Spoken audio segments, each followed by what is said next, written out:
Good day, everybody. Thanks for tuning in today. The Sasquatch, Bigfoot are absolutely enormous, giant, incredibly powerful primates. If you ever wanted to mess with a Sasquatch, you'd be in serious danger. And I've had multiple encounters with these incredible primate hominid individuals and been firsthand experiencing their power, their speed, their agility. They're just absolutely immense and fantastic, incredible beings. What happens if a Bigfoot was ever to attack? What happens when you're in a dangerous situation with them? So I'm going to talk about some of the experiences that I've had. Today I'm going to talk about a particular experience that's been going around about how I was attacked by a Bigfoot, get some clarity to the situation, so let's get right into that.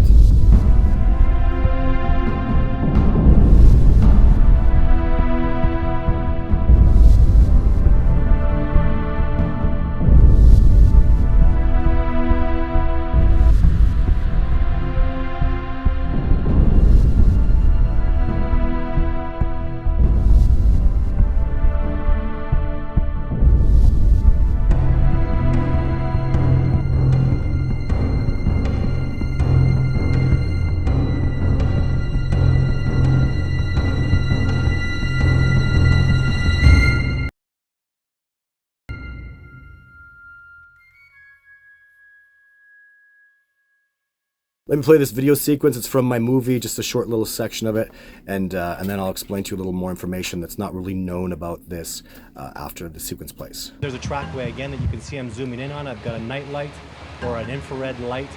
That's the only reason my camera can see anything right now. It's pitch black, and I'm about to walk up on a Sasquatch that you can see right now in the middle of the screen. But more importantly, you're going to hear another Sasquatch make itself well known to me off to the right now.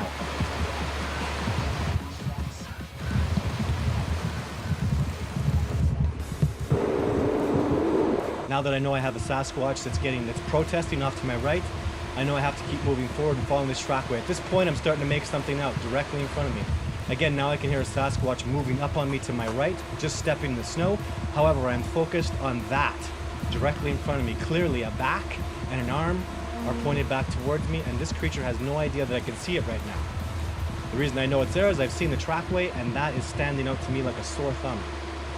There's tracks, there's some very large, enormous object. So I'm going to proceed forward as I always do. So I'm getting a little nervous right now. I'm concerned about making sure I have my focus. This is a wild animal. I'm approaching hundreds of miles from the nearest human being, hundreds of miles from the nearest town, out in the middle of nowhere, all by myself. That's a Sasquatch. I'm trying to get my focus. My equipment has been out in -20 for 4 days, cold, 2 feet of snow, 3 feet of snow, and this is what happens. Don't blink. That's an 80-pound log that just took me out. From the third Sasquatch, I had no idea was there, that was off to my left. There were 3 of them. They stood together. This is what happens. Now, this is about an hour later. That exact same spot. I am 230 pounds. I'm 6'5" with those boots on. I'm going to stand in that exact spot. Now that you can see it's completely vacant. I'm standing there in the trackway, and when I jump or put my arms in the air, my hands straight up in the air are about 8'6", which are still not reaching the height of the Sasquatch that had just been previously standing there. I don't even know where to start here. For anybody who understands anything about the wilderness, there are serious rules you have to adhere to if you want to survive, if you want to be respectful to the species that have to live out there. First rule I tremendously broke here was I was approaching a wild animal. Whether you want to accept that or not, they're hominids. I have no right to be encroaching upon them. I'm clearly tracking up and stalking up on a wild animal. You don't do that. You don't stalk up on mountain lions. You don't stalk up on bears. You don't stalk up on anything. You could be underwater and you stalk up behind a shark. They're going to react and defend themselves. They're not like human beings. And these are laws you abide by, or you have to either die or be killed by these species that live out there. They need significant amounts of space. Bears will give you warnings. Mountain lions, my God, I don't know how you could stalk up on a mountain lion and mess with them, but it would just be a horrifically ridiculous mistake. So really want it clear, vividly understood. I was walking up on a trackway, purposely following that Sasquatch, and I was warned. So that Sasquatch had his back to me, whether he was aware of me being able to see him or not. That was pitch black. There was no moon, it was cloud cover. You couldn't barely see your hand in front of your face. So I actually, all that light was being used. It was infrared light that I was carrying with a big battery.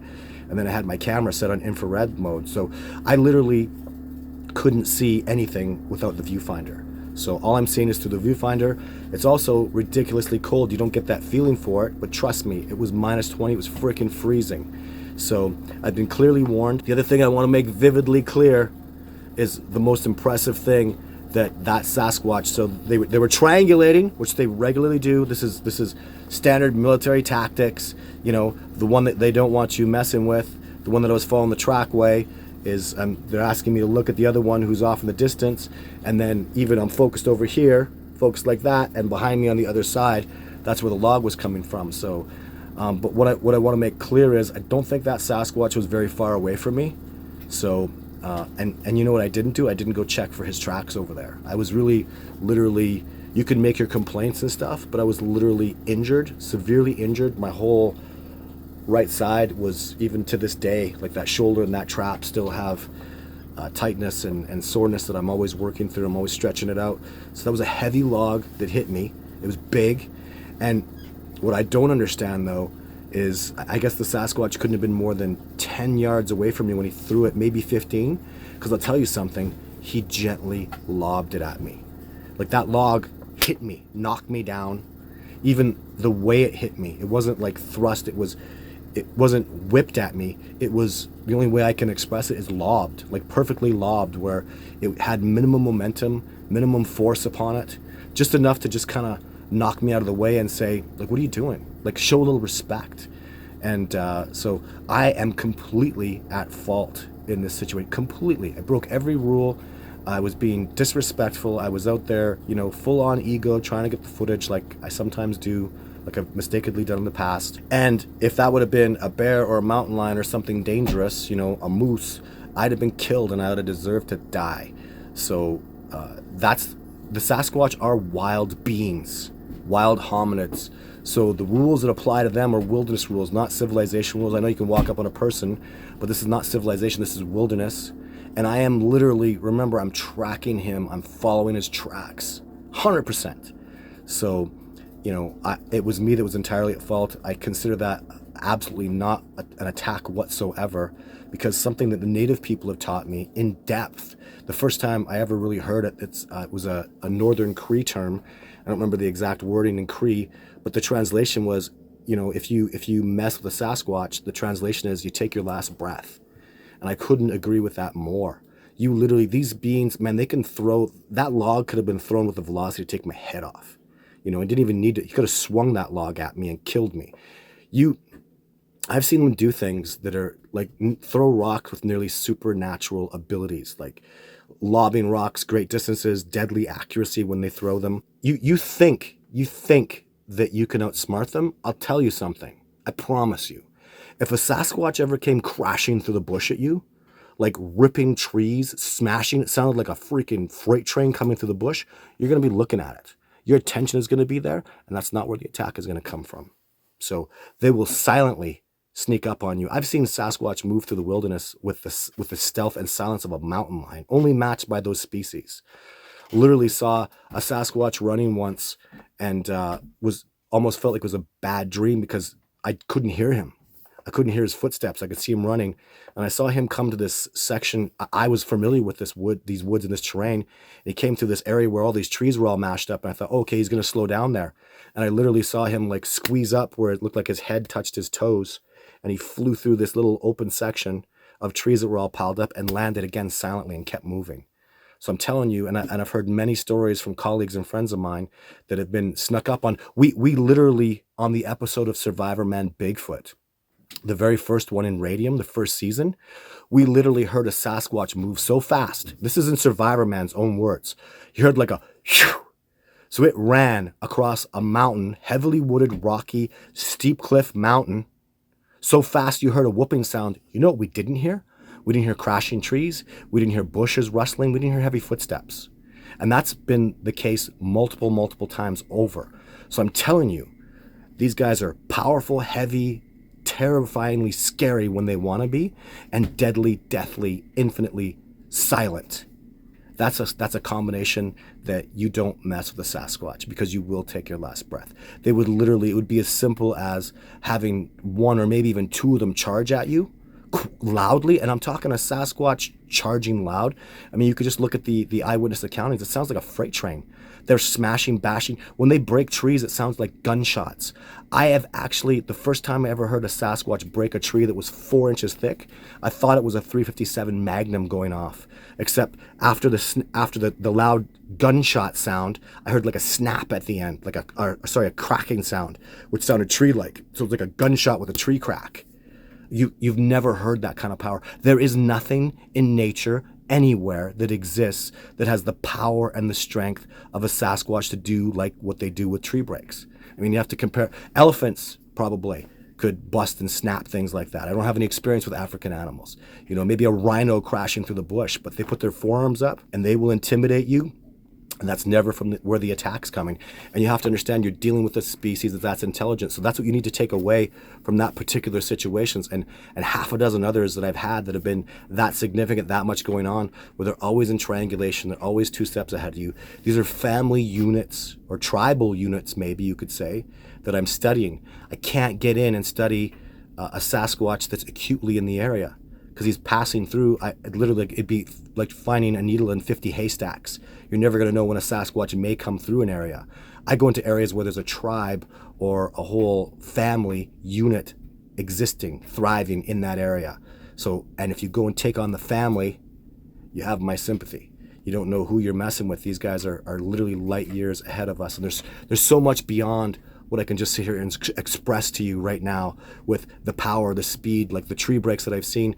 You know, I see small tree breaks that twice as strong as a gorilla, but then I see tree breaks that are literally 5 times the strength of a gorilla they could do. I see trees get ripped out of the ground with power that I didn't even know existed in nature. So the abilities that these beings have, the speed, they may be the fastest terrestrial animal in the world. They actually have shown signs, and I've had eyewitness accountings that show they can move at those kind of velocities. And it doesn't even surprise me the speed that they do when they're going to accelerate. You know what nothing in nature does? Because you gotta get past that. Oh, this is some nature kind of being. It's not. Like, no animal I've ever heard of props itself up against a tree and pushes off of that to move. I've seen that happen on multiple occasions. I've seen it in the trackway. Literally, you know how, ask a 100-meter dasher if he didn't have blocks, how fast he would get out of that starting gate. He'd be significantly slower. And that's what they do, is they'll back up against a tree and push off of it. Just like even at a swimming pool, pushing off the wall. You know the velocity you get as opposed to just swimming off? So no bear does that, no mountain lion, no animal I've ever heard of does that. They do that because you're dealing with an incredibly powerful, intelligent, agile being that is immensely intellectual, immensely experienced. So it's really those levels that I've been learning and beyond that even has led us to this point where people say, why haven't we discovered them? The answer is simple: because they're amazing. Because they're highly intelligent, highly adapted. They are literally, you understand, no other species follows trackways. Animals follow scent. They don't look at tracks. The Sasquatch follow tracks. And they're intelligent hominids. They're bipedal, intelligent hominids. We literally have no basis of comparison except ourselves. We have become technologically amazing and advanced in our civilizations, and they've literally done the same thing in the wilderness. As we become technologically advanced, they've become more wilderness advanced. You're dealing with the greatest, with this generation of Sasquatch, you're dealing with the greatest trackers that have ever lived. So going out there and thinking you're safe with your guns and stuff, no way, man. This is another level of awesome, and I have such an admiration and respect for this species that my research is doing so extremely well. You might ask yourself, how come I can take people out and show them Sasquatch? How come I'm taking people out, training them, and then they go see Sasquatch on their own? And the answer is very, very simple. I go out there humbly as a student of the Sasquatch. I literally can't think of one thing I have to teach them. They are literally the freest beings I've ever seen, ever. They're much more freer than you and I. You have bills to pay, you have a place to be, you have time constraints. They literally have nothing. They're naked, they have no possessions, they have everything they need based on their own natural abilities, and they thrive based on that. They go wherever they want, they live wherever they want. No one tells them no trespassing. Everything is open, and they are the apex species in their environment. Do I sound like I have much reverence for this species? So if you're going out there and you're going out there like you're better than them, that you're omnipotent and you have stuff to teach them, you are not going to succeed. I apologize, but you have already failed. You've got to go out there humbly as a student, ready to learn from the direct translation of Sasquatch is master of the wilderness. So you want to learn from my people are masters of civilization. Give us credit. Love it or hate it, we've mastered civilization. We're developing a mastery of technology, and they're literally that amazing, that connected when it comes to nature and the natural world. So that's why this discovery is so important, because so many of us have lost our way, with civilization, being indoctrinated and being new ways to literally take away our freedoms. The more you're reliant on a pair of glasses and your cell phone and your shoes and your clothes and your home, the more you're reliant upon those things, the less free you are, the more you separate from your wildness and your nature, the more you become domesticated, which literally by definition is a loss of freedom. When you're domesticated, you're in a cage. When you're wild, you're free. And which way do you want to be? And the Sasquatch have evolved the perfect wildness, the perfect freedom, and an incredible, amazing, perfect equilibrium within nature that we have to get back to. Thank you very much. More videos to come. Stay tuned.